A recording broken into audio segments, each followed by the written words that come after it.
Hello viewers, welcome back to our another blog. Farmgate খামার বাড়ি থেকে যখন মেট্রো রেলের দিকে আমরা অগ্রসর হতে শুরু করি, ঠিক তখনই একটি মর্মান্তিক হৃদয় বিদারক দৃশ্য আমার ক্যামেরায় ধরা পড়ল।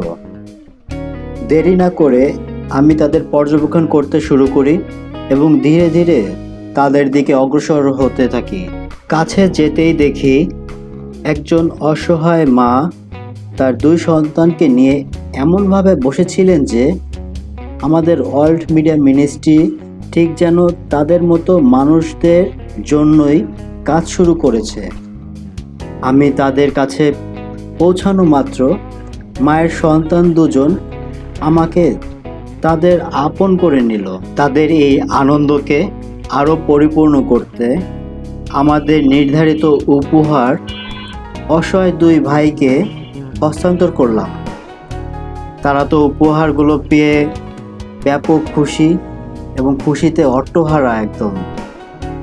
পরিশেষে আমি ব্যক্তিগতভাবে সেই মা এবং সন্তানদের জন্য মোনাজাত করলাম এবং তাদের সঙ্গে আলাপ করলাম এবং অনুরোধ রাখলাম যেন তাদের দোয়া ও ভালোবাসায় আমরা এই ভালো কাজগুলো সারা জীবন ধরে করে যেতে পারি।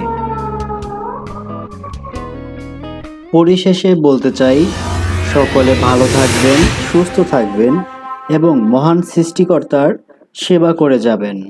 ধন্যবাদ সকলকে।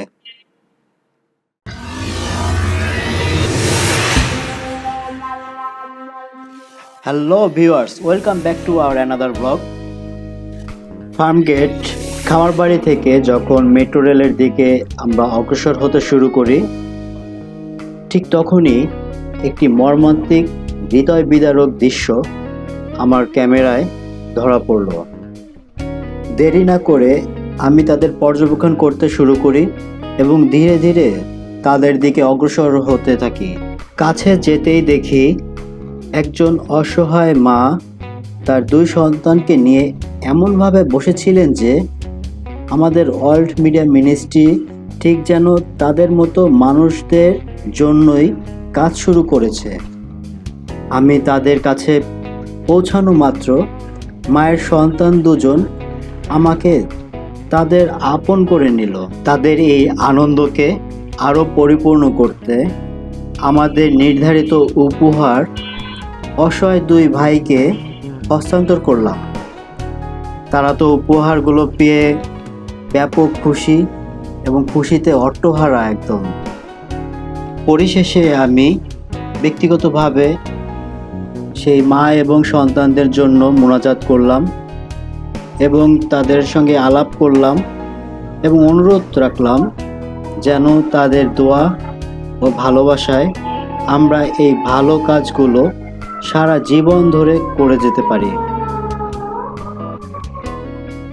পরিশেষে বলতে চাই, সকলে ভালো থাকবেন, সুস্থ থাকবেন এবং মহান সৃষ্টিকর্তার সেবা করে যাবেন। ধন্যবাদ সকলকে।